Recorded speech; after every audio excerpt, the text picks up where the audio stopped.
Siz anchagina ko'p mehnat qilib qo'ygan videongizni YouTube ga joylamoqchisiz. Agar siz video yuklaganingizda ushbu so'zlamalarni bilmasangiz yoki ushbu so'zlamalarni qilmasangiz, YouTube sizning videongizni oddiy video sifatida ko'radi va uni kerakli auditoriyaga namoyish qilmaydi. Ya'ni YouTube da videoning topga chiqmaslik sabablaridan biri bu upload qilishdagi xatolar. Agar siz ushbu videoni oxirigacha ko'rsangiz, katta YouTuberlar qanday qilib video yuklash jarayonini o'rganib olasiz. Videoni boshlashdan oldin YouTube O'zbekiston kanaliga obuna bo'ling. Sababi ushbu kanalning kurs qismiga o'tsangiz, YouTube'ni noldan kanal yuritish haqidagi o'zbek tilidagi bepul darslikni topishingiz mumkin bo'ladi.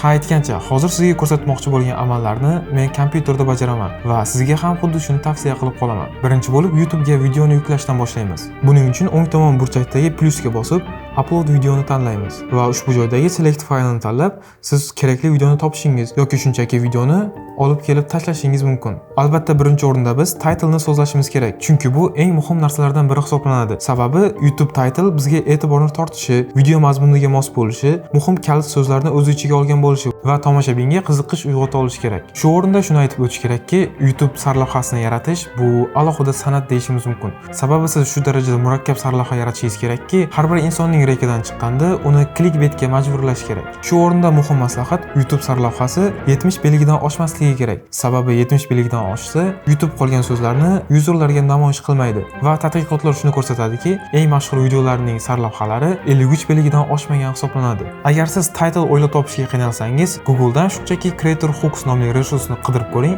Bu YouTube sarlavhalari orqali psixologiyani tushuntirib beradigan va effekti katta bo'lgan title yozishga yordam beradigan qo'llanma hisoblanadi. Keyingi muhim so'zlashimiz kerak bo'lgan narsalardan biri bu description hisoblanadi. Ushbu joyga siz videongiz nima haqida ekanligini yozishingiz kerak. Keling, hozir sizga o'zim keng foydalanadigan lifehacklardan birini ko'rsatib o'taman. Shunchaki ChatGPT ga kirasiz va unga video skriptini berasiz va mukammal description yozib berishini aytasiz. Tamom. Va uchinchi muhim narsalardan biri bu YouTube sarlavhasi. YouTube ma'lumotlariga ko'ra, eng yaxshi natija ko'rsatgan videolarning 90% ga maxsus tayyorlangan muqovalar sababchi bo'lgan. Avtomatik yaratilgan ushbu rasmning o'rniga iltimos kreativroq YouTube muqovasini o'rnating. Bundan tashqari yuklayotgan videongizni playlistga qo'shishingiz mumkin. Playlist tomoshabinlarga o'xshash kontentlarni topishni osonlashtiradi. Keyingi ko'rishimiz kerak bo'lgan narsa bu Made for Kids funksiyasi. Agar sizning kontentingiz 13 yosh yoki 13 yoshgacha bo'lgan bolalar uchun mo'ljallangan bo'lsa, ha'ni bosishingiz kerak. Yoki unaqa bo'lmasa, albatta pastdagini bosib qo'yishni so'rab qolaman. Xo'sh, o'zi qanday qilib bolalar kontentini ajratib olsak bo'ladi? Agar sizning videongiz juda oson tushunadigan, qanaqadir o'yinchoqlardan iborat bo'ladigan bo'lsa yoki yoshlar uchun tarbiyaviy ahamiyatga ega bo'ladigan video bo'lsa,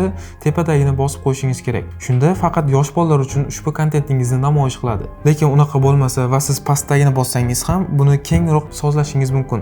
Misol uchun pastda 18 yoshgacha bo'lgan cheklovni qo'yishingiz yoki qo'ymasligingiz ham mumkin. Men pastdagi, ya'ni 18 yoshgacha bo'lgan cheklovni olib tashlashni so'rab qolaman. Bo'lmasa sizning auditoriyangizga bu albatta ta'sir qilib qoladi. Paid for promotion. Xo'sh, bu qachon bosiladi? Agar sizning videongiz qanaqadir pulli to'lov evaziga qilingan bo'lsa yoki video ichida pulli reklama ketgan bo'lsa, albatta buni yoqib qo'yishingiz kerak. Shunda siz YouTube qoidalariga to'laqonli amal qilgan bo'lasiz. Keyingi ko'rayotgan narsamiz bu altered content. Bunda YouTube sizdan AI ishlatganmisan yo'qmi deb so'rayotgan bo'ladi. Agar siz videongizda haqiqatga to'g'ri kelmaydigan, AI da bajarilgan qanaqadir ishlar bo'ladigan bo'lsa, siz yes ni bosishingiz kerak va YouTube ga yangi qo'shilgan collab funksiyasini ham ko'rishingiz mumkin. Keyingi ko'rib turgan funksiyamiz bu automatic chapters hisoblanadi. Agar siz bu funksiyani yoqsangiz, YouTube sizning videongizni o'rganib chiqadi va unga turli boblar qo'shib chiqadi. Lekin biz bu ishni allaqachon qo'lda kiritib bo'ldik va shuning uchun ushbu funksiyani o'chirib qo'yishimiz maqsadga muvofiq hisoblanadi. Sababi bu funksiya avtomatik tarzda boblar qo'ygani uchun hatto vaqtga boshqa bir bobni qo'yib qo'ygan bo'lishi ham mumkin. Keyingi ko'rib turgan funksiyamiz bu Featured Places. Agar siz videongizni taniqli joyda yoki taniqli binoda olgan bo'lsangiz, ushbu funksiyani yoqib qo'yish sizga maqsadga muvofiq bo'ladi. Bu funksiya odatda sayohat vloglarida, shahar, davlat bo'yicha videolarda, kafe, restoran yoki diqqatga sazovor joylarda olingan videoroliklarda yoqish kerak hisoblanadi. Agar siz ta'lim, motivatsiya yoki texnikaga oid video qiladigan bo'lsangiz, bu funksiyani o'chirib yuring. Yoki bo'lmasa travel vlog, city tour kabi mavzudagi videolar qiladigan bo'lsangiz, albatta bu funksiya funksiya yoniq tursin. Keyingi ko'rib turgan narsamiz Automatic Concepts. Xo'sh, o'zi bu nima? Bu YouTube AI hisoblanadi va sizning videoroliklaringizni o'zi tahlil qiladi. Bu orqali videongizning asosiy mavzusini, tushunchalarini yoki yo'nalishini aniqlaydi va shu tariqa kerakli auditoriyaga sizning videongizni namoyish qiladi. Agar sizning kontent mavzuyingiz darslik, tutor, IT, dizayn, montaj yoki tahlil videoroliklar bo'lsa, albatta bu funksiyani ishlatishingiz maqsadga muvofiq. Va keyingi kerakli narsalardan biri bu taglar, ya'ni kalit so'zlar. Odatda juda ko'pchilik savol berishadi. Taglar videorolikka chiqish uchun qanchalik muhim deb. Agar sizning allaqachon ma'lum bir miqdorga ega auditoriyangiz bo'ladigan bo'lsa, taglar unchalik ahamiyatga ega emas. Lekin sizning yangi kanalingiz bo'lsa va sizning auditoriyangiz bo'lmasa, albatta taglar muhim hisoblanadi. Sababi YouTube siz chiqarayotgan kontentlarni qaysi auditoriyaga namoyish qilish kerakligini aynan taglar orqali ham bilib oladi. Bu joyga odatda kanal nomini, video mavzusini, sinonimlarini, o'zbekcha va ingliz tilidagi tarjimalarini ham yozishingiz kerak hisoblanadi. Va shu o'rinda shuni aytib o'tishim kerakki, bu joyga hech qachon hashtag bilan tag yozmang. Bu xato hisoblanadi. Keyingi ko'rib turgan narsamiz bu Allow Embedding. Bu funksiya bizning videoroliklarimizni saytlarda ishlatishga ruxsat berishini anglatadi va bu funksiya orqali siz tashqaridan ham auditoriya olib kelishingiz mumkin hisoblanadi. Keyingi funksiyamiz Publish to Subscription Feeds. Xullas, mana shu funksiya. Nomi bilan aytib turgandek, bu funksiyani yoqsangiz va siz yangi video qo'ysangiz, bu sizning obunachilaringizga xabarnoma bo'lib keladi. Lekin buni ayrim hollarda o'chirib ham turish kerak. Sababini hozir aytaman.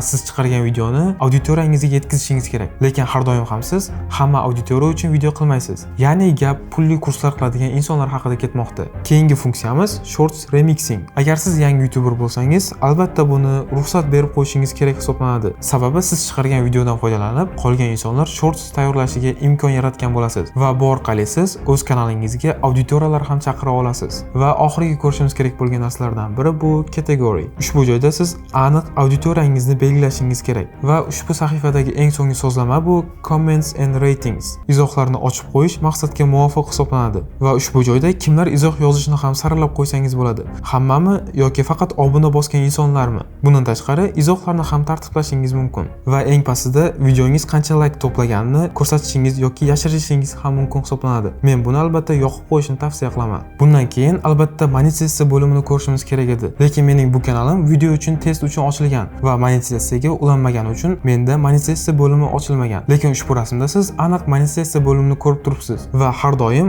monetizatsiyani yoqib qo'yishni tavsiya qilaman.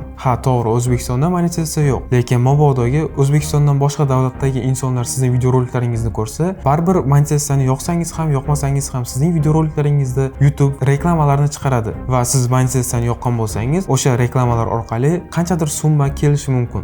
Keling endi Video Elements bo'limini ko'ramiz. Bu joyda siz oxiriga end screen yokida eslatma qo'shib ketishingiz mumkin hisoblanadi. Keling tezda checks bo'limiga o'tamiz. Hozir ushbu bo'limda menga copyright kelganini ko'rishingiz mumkin. Xo'sh, nega? Men yuklagan video allaqachon YouTube O'zbekiston kanaliga yuklangan. YouTube buni tekshirgan holda aniqladi va menga shunchaki copyright keldi. Ushbu joy qizarib qolganini ko'rib turibsiz. Agar sizda ham shunaqa holat bo'ladigan bo'lsa, ushbu joy yashil bo'lmaguncha iltimos videongizni publish qilmang. Agarda videongizni ommaga taqdim etsangiz, minimum monetizatsiyadan ayrilishingiz, maksimum esa video bloklanishi mumkin. Xo'sh, oxirgi bo'limga o'tamiz va bu joyda unlistedni bosib qo'yishni tavsiya qilaman. Agarda buni tanlasangiz, siz YouTube ga yuklagan videongizni faqatgina link orqali ko'ra olasiz. Private ni bossangiz esa siz yoki siz tanlagan insonlargina ushbu videoni ko'ra olishadi. Pastdagi public tugmasini bosish orqali siz shunchaki kanalingizga ushbu videoni qo'yib yuborishingiz mumkin va ushbu joyda obunachilaringizga premyera qilishingiz yoki schedule qilgan holda kontentni oldindan yuklab qo'yishingiz mumkin.